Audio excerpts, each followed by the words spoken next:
Vamos orar. Senhor Deus, estamos na Tua bondosa presença, sem merecimento algum. Apenas por Sua graça e baseados nela, pedimos a Tua direção, a Tua orientação para esse programa. Que as palavras que forem ditas aqui possam vir da Tua parte. Abençoa cada um dos Teus filhos que estão nos ouvindo agora. Supra suas necessidades e receba a gratidão dos nossos corações por tantas bênçãos que tem nos dado. Louvamos o Teu nome e oramos em nome de Jesus. Amém. Nós vamos estudar os seus 25 versículos no capítulo 21 e eles nos apresentam 3 parágrafos bem distintos. Em primeiro lugar, vamos considerar os versos 1 a 14, que nos descrevem a terceira vez que Jesus se manifestava aos seus discípulos. Para esse parágrafo, eu sugiro como título, Jesus, o Senhor amoroso.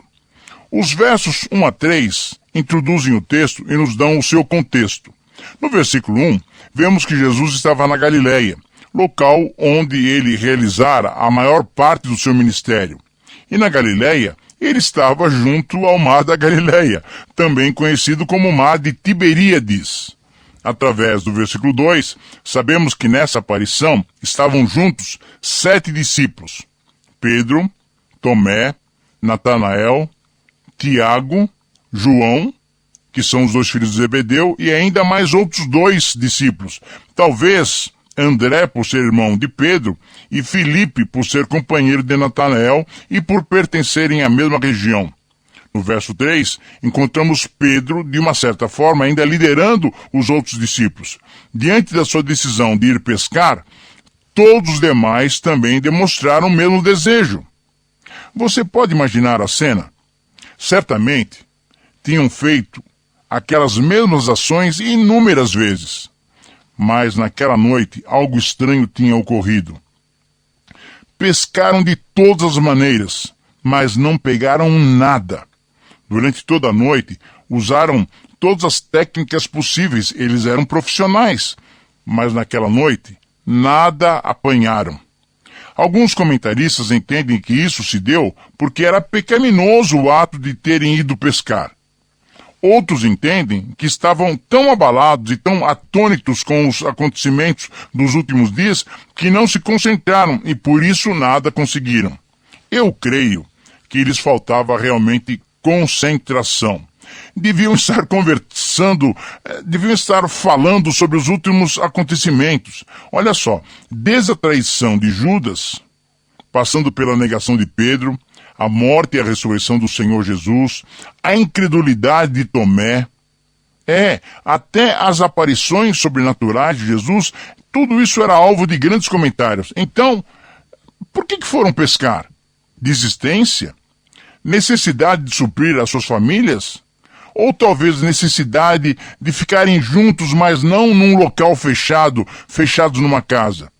O texto não diz por que foram pescar, mas certamente, com tantos assuntos a conversar, os peixes escaparam todos eles. Muito bem, ao nos colocarmos dentro do contexto, como proposição, como resumo desafiador, essa frase pode sintetizar esses primeiros 14 versículos. Somente quando ouvimos a voz de Jesus, percebemos a totalidade do seu amor. Eu quero repetir mais uma vez essa frase. Somente quando ouvimos a voz de Jesus, percebemos a totalidade do seu amor.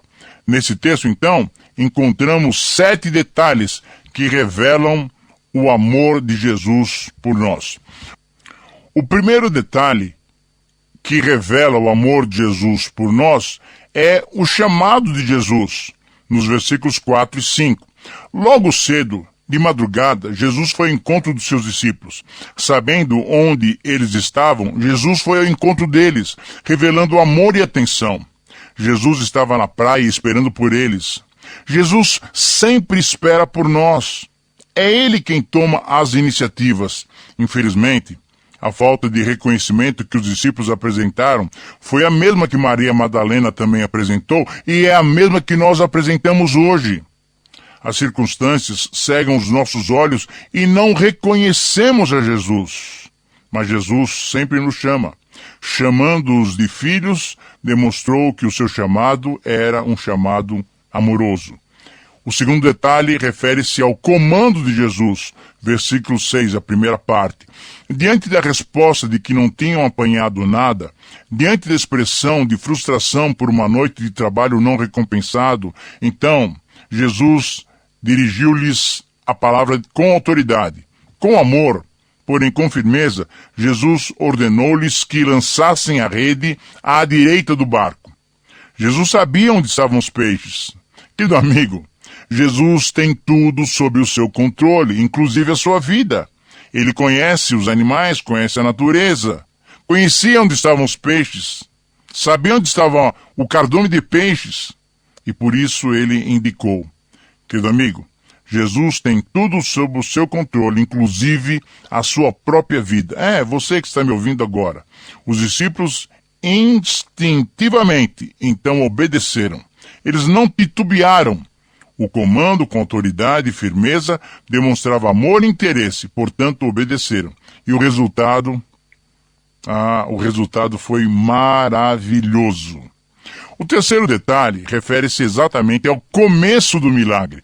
Versículo 6, segunda parte. O texto é simples, mas muito especial. Assim fizeram e já não podiam puxar a rede. Tão grande era a quantidade de peixes. Aqui se deu o milagre. Quando Jesus ordena, quando Jesus nos dirige, o que é necessário é obedecermos. Essa é a nossa parte, é obedecermos. E quando obedecemos, o milagre acontece. Quantas vezes passamos por dificuldades e por aflições pela nossa própria desobediência? Jesus quer nos suprir, mas muitas vezes ele fica impedido pela nossa desobediência. Na sequência, no versículo 7, encontramos o quarto detalhe que revela o amor de Jesus por nós. Refere-se à compreensão dos discípulos. Graças a Deus, a sua misericórdia é longânima. Dentre os 7 discípulos, pelo menos um reconheceu a voz de Jesus. Era isso mesmo, era João, o discípulo a quem Jesus amava. Ele disse a Pedro: "É o Senhor, é Jesus. Só pode ser Ele que veio nos ajudar." Querido amigo, como é bom quando percebemos o cuidado e o carinho de Jesus para conosco. A reação dos 2 discípulos sempre é contrastante. Enquanto João reconheceu, mas provavelmente continuou a ajudar os seus companheiros com as redes, Pedro foi mais uma vez voluntarioso, impetuoso. Ele vestiu as suas roupas para não se apresentar despido diante de Jesus e lançou-se ao mar, em direção à praia. Ele não queria perder tempo. Ele queria estar com seu Senhor. Querido amigo, às vezes necessitamos dessa impetuosidade, Pedro. Temos que aproveitar todos os momentos para estarmos com Jesus. O quinto detalhe desse convite amoroso do Senhor Jesus refere-se à continuidade do milagre. Como Jesus já tinha feito em outras ocasiões, esse foi um milagre realizado em parceria, em etapas. A parte de Jesus foi identificar o local onde estavam os peixes. A parte dos discípulos era apanhá-los e trazê-los para a praia. Eles estavam a uma distância de aproximadamente 100 metros. Devemos reconhecer que é um privilégio participarmos dos milagres, das realizações de Jesus. Mas o milagre ainda continuava. Era mais uma etapa no milagre. A parte de Jesus foi preparar a fogueira e já estar assando alguns peixes e pães. A parte dos discípulos era trazer mais alguns dos peixes pescados para também serem ali assados. Querido amigo, você já percebeu como é gratificante participarmos com Jesus das suas realizações? O sexto detalhe refere-se à contagem dos peixes, versículo 11. Novamente, Pedro chama a nossa atenção por sua maneira rápida de agir. Diante do pedido de mais peixes feito por Jesus, Pedro, demonstrando força física e determinação, ele entrou no barco e sozinho ele puxou a rede para a praia. João menciona então um detalhe muito interessante. Comparando-se com o milagre inicial relatado por Lucas em capítulo 5, versículos 1 a 11, percebe-se algumas Em Lucas, as redes quase se romperam diante da grande quantidade de peixes. Em Lucas, Pedro, diante de Jesus, achou-se tão indigno que pediu para Jesus se afastar dele. Em Lucas, Jesus prometeu a Pedro que o tornaria pescador de homens. Aqui em João, capítulo 21, as redes não se romperam, mesmo sendo grande o número de peixes grandes.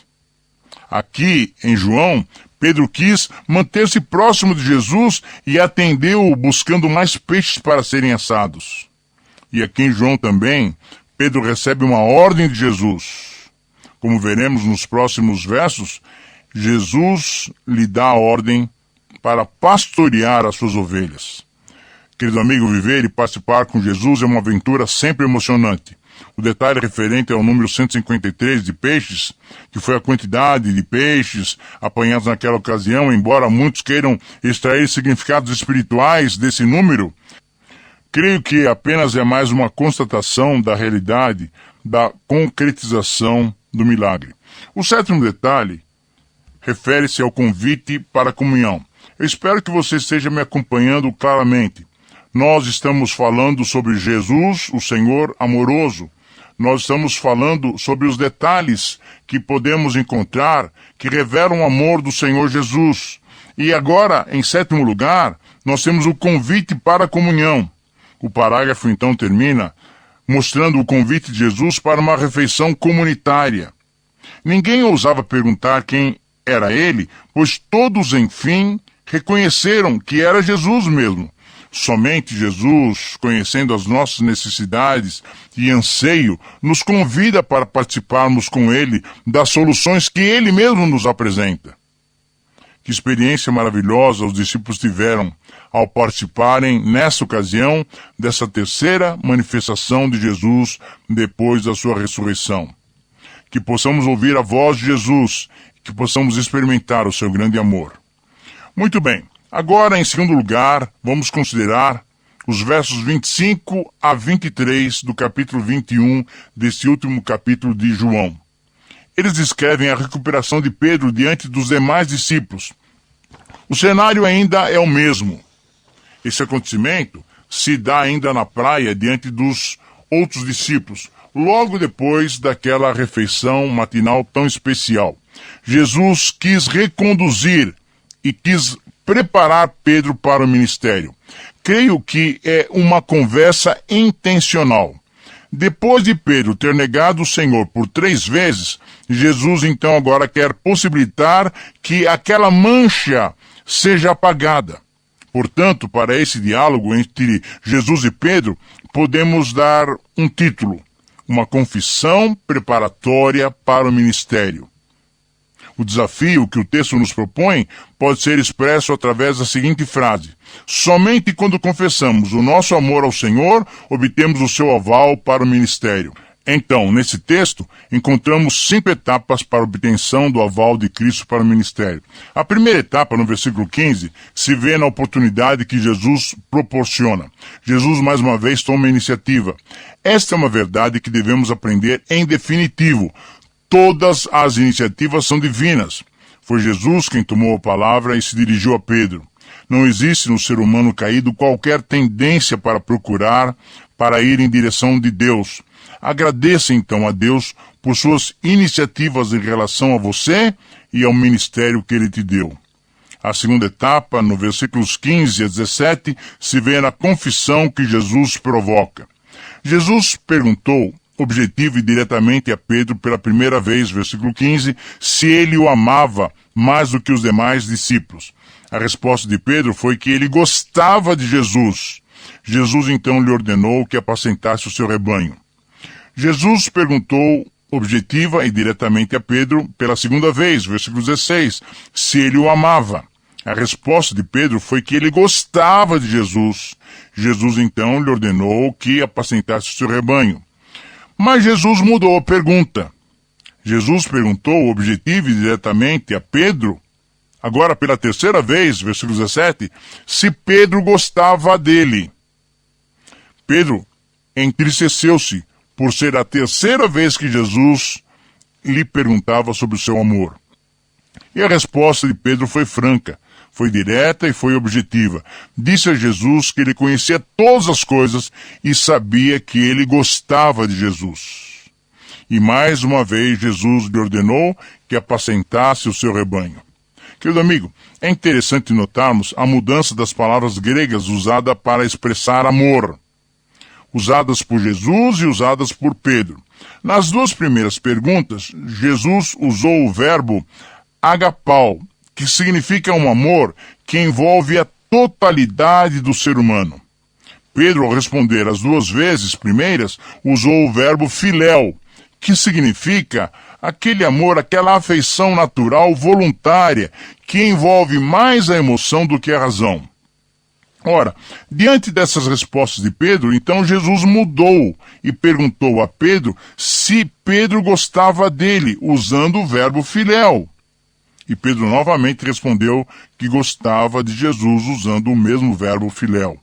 Além das mais variadas interpretações por todos esses séculos do cristianismo, creio que podemos entender na atitude de Pedro um cuidado para não mais fazer afirmações tão grandiosas como ele tinha feito antes da morte de Jesus, conforme, por exemplo, nós vimos em 13, 36 a 38, que ele disse que poderia estar pronto até para morrer por Jesus.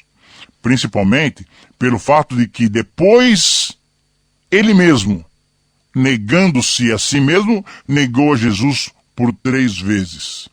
Pedro tinha aprendido e assim usou uma palavra até de menor significado para expressar o seu amor por Jesus, pois sabia que o perfeito amor, o amor ágape, é só o amor divino para conosco. Jesus assim deu oportunidade para Pedro recuperar-se da tríplice negação, fazendo então uma tríplice confissão do seu amor, do seu interesse por Jesus e o seu ministério. A terceira etapa, nos versículos 18 e 19, se vê na predição sobre o futuro do ministro. Essas palavras de Jesus foram interpretadas pela igreja primitiva como uma predição para o tipo de morte que Pedro sofreria ao glorificar o Senhor Jesus. E como sabemos, Pedro, com seus braços estendidos, foi crucificado de cabeça para baixo em Roma, quando do governo de Nero, o imperador. Mas isso só aconteceria depois de Pedro andar com Jesus, depois de Pedro servir a Jesus. E todos nós conhecemos como Pedro, de fato, Pedro foi um pastor, um ministro de Jesus, servindo na implantação, na estruturação e no desenvolvimento da igreja primitiva. De fato, Pedro negou-se a si mesmo, tomou a sua cruz e seguiu a Jesus. A quarta etapa, nos versículos 20 a 21, se vê na preocupação sobre os companheiros ministeriais. Jesus tinha instruído os seus discípulos a realizarem o ministério sempre em duplas. Jesus tinha enviado os discípulos em duplas para evangelizarem e proclamarem o reino de Deus por 2 vezes. Lucas 9 e Lucas 10 nos relatam isso. Jesus mesmo, ao escolher os seus discípulos, quis repartir com eles a responsabilidade ministerial. E assim temos um princípio ministerial muito claro, do ministério ser plural, coletivo, ou um ministério em equipes. Pedro queria um companheiro, e olhando para trás viu João, um parceiro ministerial, e por isso perguntou a Jesus sobre João. Creio que podemos aprender com Pedro a importância desse princípio e pedirmos a Jesus companhias que nos sejam úteis na realização do ministério. Seja você o principal ou auxiliar, procure estar com o irmão indicado pelo Senhor. A quinta etapa, nos versículos 22 a 23, se vê na definição que Jesus dá ao futuro ministro.